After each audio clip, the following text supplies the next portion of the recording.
सरदार शहर में कोरोना है वो तेज़ी से अपने पाँव पसार रहा है। शहरी क्षेत्र के साथ साथ कोरोना है वो ग्रामीण क्षेत्र में भी लगातार बढ़ रहा है और ग्रामीण के अंदर लगातार ग्रामीण क्षेत्रों से भी केसेस आ रहे हैं, जो कि सरदार शहर के लिए सबसे ज़्यादा चिंता का सबब बना हुआ। प्रशासन अपनी ओर से हर संभव प्रयास कर रहा है। इस समय हम सरदार शहर के कोविड मिलाप के अंदर में खड़े हैं। यहाँ पे कोविड जो पेशेंट है उनका इलाज होता है, मिलाप भवन के अंदर ये इलाज होता है। हम आपको अंदर का दृश्य दिखाएंगे, हम बात भी करेंगे जो यहाँ के डॉक्टर्स हैं उनसे बात करेंगे किस प्रकार की उनके द्वारा सेवाएँ दी जा रही हैं। हमारे साथ रणवीर जी भाम वो जो कि यहाँ के प्रभारी हैं, उनसे हम बात कर लेते हैं। सर, यहाँ पे किस प्रकार की सेवाएँ दी जा रही है, कितने पेशेंट आते हैं रोज़? यहाँ पे सरदार सर के मिलाप गांधी विद्या मंदिर के मिलाप भवन में ये कोरोना वार्ड संचालित किया जा रहा है, जिसमें पिछले लगभग 10 दिन से ये वार्ड संचालित किया जा रहा है। उससे पहले सरदार सर के सामुदायिक स्वास्थ्य केंद्र में संचालित किया जा रहा था। इसमें कोरोना के बायोलेटरल न्यूमोनाइटिस के पेशेंट्स जिनका ऑक्सीजन सेचुरेशन कम आता है उनको हम भर्ती करते हैं और साथ में उनको ऑक्सीजन सिलेंडर से या फिर कंसनट्रेटर से ऑक्सीजन दी जाती है। उसके अलावा जो भी अन्य इलाज की आवश्यकता होती है वो संपूर्ण इलाज यहाँ पे दिया जाता है। पहले सरदार शहर इलाज के अस्पताल में इलाज चल रहा था, अब यहाँ पे इलाज चल रहा है, कितना अंतर आया है वहाँ पे? यहाँ पे शिफ्ट होने के बाद में मैनेजमेंट में काफ़ी आसानी रही है, क्योंकि वार्ड काफ़ी स्पेशियस है, वेंटिलेशन अच्छा है और सभी स्टाफ को आसानी रहती है पेशेंट को मैनेज करने में। सर, लगातार आपके द्वारा पे प्रयास किए जा रहे हैं, लगातार ड्यूटियाँ की जा रही हैं यहाँ पर, तो सर किस प्रकार का व्यवहार रहता है? क्योंकि हम देखते हैं कि आजकल पेशेंट है वो भी अपने व्यवहार अपना मतलब क्योंकि उनके जिन पेशेंट आते हैं उनका व्यवहार अच्छा नहीं होता कई बार, तो किस प्रकार की दिक्कतें आपके सामने आ रही हैं? दिक्कतें तो क्योंकि ऑक्सीजन की सप्लाई कई बार पेशेंट की संख्या ज़्यादा रहती है, ऑक्सीजन की सप्लाई पेशेंट के हिसाब से वैसे तो पर्याप्त है, सफिशिएंट ऑक्सीजन की सप्लाई है, लेकिन कुछ पेशेंट्स के जो रिलेटिव हैं वो स्वाभाविक है कि भाई अपने अपने अपने निकट रिश्तेदार के किसी भी बीमार होने से और पेशेंट के रिलेटिव हैं थोड़े से अधीर हो जाते हैं, तो उसमें कोई ज़्यादा नहीं होता, कुछ थोड़ा सा समझाने पे समझ जाते हैं। ज़्यादातर पेशेंट्स के रिलेटिव हैं, थोड़ा सा समझाने पे समझ जाते हैं। सर, लगातार आपके द्वारा यहाँ पे इलाज किया जा रहा है, हम देख रहे हैं लगातार आपके द्वारा प्रयास किए जा रहे हैं कैसे भी करके कोरोना पेशेंटों की जान बचाई जाए। हम देखते हैं कि सर लोग मनोबल खो रहे हैं, तो आप मनोबल बढ़ाने के लिए क्या कुछ करते हो तो कि पेशेंटों का मनोबल बढ़ा रहे, हार ना माने? मनोबल बढ़ाने के लिए मैं इतना ही कहना चाहूँगा कि हमारे पास लगभग 40 के लगभग या 40 से 50 के बीच में पेशेंट पूर्णतः स्वस्थ होकर अपने घर जा चुके हैं और सभी पेशेंट्स के रिलेटिव से मैं यही निवेदन करता हूँ कि वो कोरोना गाइडलाइंस का पालन करें, घर पे रहें, अनावश्यक रूप से बाहर नहीं निकलें और जब भी कभी उनके रिलेटिव के ऑक्सीजन लेवल कम आता है तो इमीडिएटली हॉस्पिटल आए। उम्मीद करते हैं कि सभी पेशेंट स्वस्थ होकर अपने घर लौटें। तो शहरी क्षेत्र के साथ साथ ग्रामीण क्षेत्रों से भी यहाँ पेशेंट आ रहे हैं?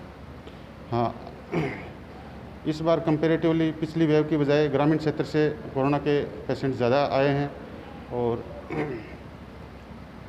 तो ये कहना चाहते हैं रणवीर जी हम जो कि लगातार यहाँ पर अपनी सेवाएं दे रहे हैं, लगातार दिन रात किए हुए हैं ताकि कैसे भी करके यहाँ के जो पेशेंट जो कोरोना पॉजिटिव यहाँ पे आते हैं उनका इलाज किया जाए। मेरे साथ कुछ और लोग यहाँ पे सराजी दे वो लगातार जो कि पार्षद में 24 नंबर वार्ड से वो लगातार अपनी सेवाएं यहाँ पे दे रहे हैं। सराजी, किस प्रकार की सेवाएँ आप यहाँ पे दे रहे हो? जो ये मिलाप भवन में कोविड सेंटर चल रहा है, यहाँ पर डॉक्टर्स की सेवा जो रणवीर जी बाम्बू जो कोविड सेंटर के इंचार्ज है उनके नेतृत्व में पूरी मेडिकल टीम लगी हुई है और सभी बखूबी पूरा यहाँ पर सुविधाएं दे रहे हैं, संसाधन उपलब्ध करवा रहे हैं। जैसे यहाँ पर रही बात ऑक्सीजन की, इस जो कोरोना काल चल रहा है उसमें मुख्य समस्या ऑक्सीजन की है, तो जितनी आपूर्ति हो रही है उस हिसाब से ये अपने ट्रीटमेंट यहाँ पर दे रहे हैं और ऑक्सीजन बेड उपलब्ध करवा रहे हैं। और उसके लिए डॉक्टर्स टीम है वो 4-4 घंटे में ऑक्सीजन का लेवल चेक करते हैं कि किसको कितना ऑक्सीजन चाहिए, उसके हिसाब से उनके पास अगर डिमांड पूरी हो रही है तो अगर दूसरा पेशेंट एडमिट कर सकते हैं तो करते हैं और अगर दूसरी खेप ऑक्सीजन सिलेंडर की आ रही है तो उसके आधार पर वेट करना पड़ता है 4-5 घंटा और वेट करने के बाद भी उनको एडमिट करते हैं।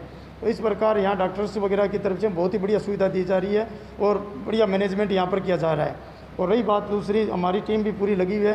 पंडित भंवरलाल जी शर्मा और अनिल जी शर्मा के द्वारा सरदार शहर में एक 7 सदस्य की टीम बनाई गई है, जिसमें मैं भी शामिल हूँ। भाई राजेश पारिक है, महावीर जी सैनी है, अब्दुल रशीद जी चाइल है, जितेंद्र जी स्वामी है, शंभू दयाल जी पारिक है, दीप्ति जी भारद्वाज है, फारूक जी जान मोहम्मद जी है इस प्रकार 7 सदस्यीय टीम बनाई गई है। उनमें से भाई राजेश पारिक और मैं खुद यहाँ कोविड सेंटर में जो भी व्यवस्था थी, चिकित्सा से संबंधित कोई व्यवस्था हो, पेशेंट को एडमिट कराना है या रिलीव कराना है, उससे संबंधित कोई बात हो, या खाने की चाय की जो भी व्यवस्था है या चिकित्सा उपकरण की कोई कमी है, उसके बारे में यहाँ पर कोविड सेंटर की व्यवस्था भाई राजेश पारिक और मैं संभाल रहे हैं पिछले 10 रोज से। सर, जैसा कि आप पहले जो लहर आई थी कोरोना की, उसमें भी अपनी सेवाएं दी थी, लोगों तक आपने खाना पहुंचाया था, काफ़ी काम किया था, इसमें कितना बदलाव आया है? जो पिछली बार जो कोरोना का जो कहर था उससे तो ये कोई 1000 गुना ज़्यादा कहर है। अब की बार बहुत ही विकट परिस्थितियाँ हैं कोरोना की। हम तो यहाँ देखते हैं पेशेंटों की स्थिति, उनके परिवारजनों की स्थिति।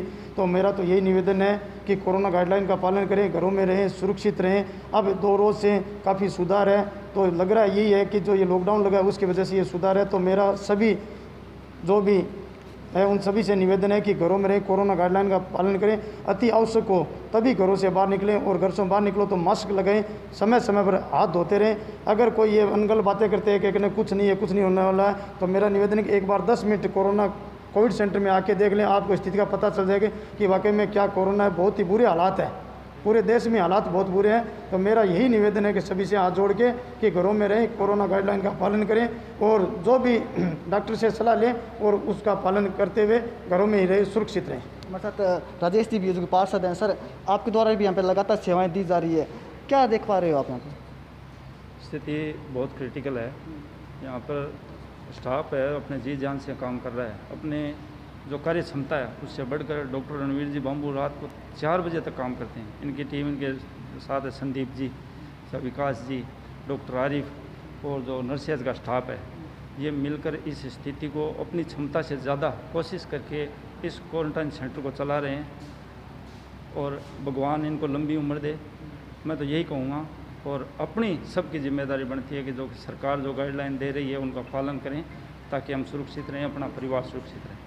सुरक्षित अपने परिवार सुरक्षित रखें। यहाँ पे लगातार कोरोना के पेशेंट है वो लगातार आ रहे हैं, यहाँ पर इलाज भी हो रहा है, और यहाँ पे बहुत सारे ऐसे पेशेंट हैं जो स्वस्थ होकर भी जा रहे हैं, लेकिन फिर भी कुछ लोग ऐसे हैं जो अब भी लापरवाही बरते हुए, जैसा कि राशिद ने बताया था कि अगर जो लोग कहते हैं कि कोरोना कुछ भी नहीं, तो एक बार यहाँ के जो कोविड केयर सेंटर है मिलाप उनका, यहाँ पे आके आप देखें तो आपका पता चल जाएगा कि स्थिति कितनी भयावह है। क्योंकि यहाँ पर जो डॉक्टर है वो दिन रात अपनी ओर से प्रयास कर रहे हैं, वो सारी रात सोते नहीं है, लगातार यही प्रयास रहता है उनका कि कैसे भी करके इनका इलाज किया जाए, जो कोरोना पेशेंट यहाँ पे आते हैं वो स्वस्थ होकर यहाँ पे जाएँ। इसके बावजूद भी कुछ लोगों की जानें भी जा रही है, लेकिन डॉक्टर्स लगातार अपनी ओर से प्रयास करें। हमें भी अपनी ओर से प्रयास करना चाहिए कि जितना हो सके हम अपने घर पे रहें, मास्क का उपयोग करें, 2 गज की दूरी रखें। अगर कोरोना को हराना है तो यही इसका उपाय है, इसका उपचार केवल यही है कि कोरोना गाइडलाइंस का हम पालन करें। तो लगातार पेशेंट है वो आप यहाँ पे आते रहते हैं, आप देख पा रहे हो कि एक गाड़ी और आई है, तो लगातार पेशेंट यहाँ पे आते हैं, अलग अलग गाँवों में आते हैं। सरदार तहसील की बात करें तो सरदार तहसील के ऐसे बहुत सारे गाँव हैं जहाँ पर स्थिति बहुत ख़राब है, जिसमें सोनपाल सर गाँव है, जिसमें जयसिंह सर गाँव है, जिसमें और भी बहुत सारे ऐसे गाँव हैं जहाँ पर वाकई में बहुत ज़्यादा स्थिति ख़राब है। लेकिन अपने को समझना होगा कि इस कोरोना को हम तभी हरा सकते हैं जब हम कोरोना गाइडलाइंस का पालन करें। सरकारें अपनी ओर से प्रयास कर रही है, हमें भी अपनी ओर से प्रयास करने चाहिए। इसी प्रकार हम आगे भी आपको राजस्थान की जान लगातार बताती रहेगी कि सरदार की क्या कुछ स्थिति है, यहाँ पर किस प्रकार का इलाज चल रहा है। तब तक के लिए धन्यवाद।